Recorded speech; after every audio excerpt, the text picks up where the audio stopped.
Hey everyone, welcome back to How To with Sunny. In today's video, I'm going to show you how to clear and delete the Roblox cache on Windows 11 or Windows 10. Clearing the Roblox cache can be useful if Roblox is having problems loading, crashing, showing errors, or behaving incorrectly. First, make sure Roblox and Roblox Studio are completely closed. You can also open Task Manager and make sure there are no Roblox processes still running in the background. Next, press Windows plus R on your keyboard. This will open the Run box. Type %local AppData Roblox.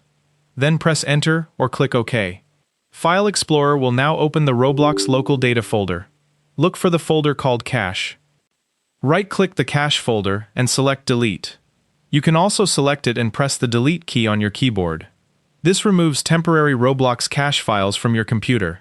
Don't worry if Roblox creates the folder again later. Roblox will automatically rebuild the files it needs the next time you launch the application. Once you've deleted the cache, close File Explorer. Now open Roblox again and check whether the problem has been fixed.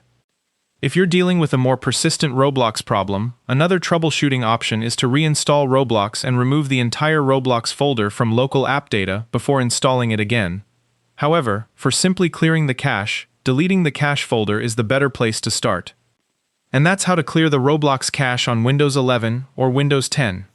If you found this video helpful, make sure to like the video and subscribe to How To with Sunny for more quick and easy tutorials.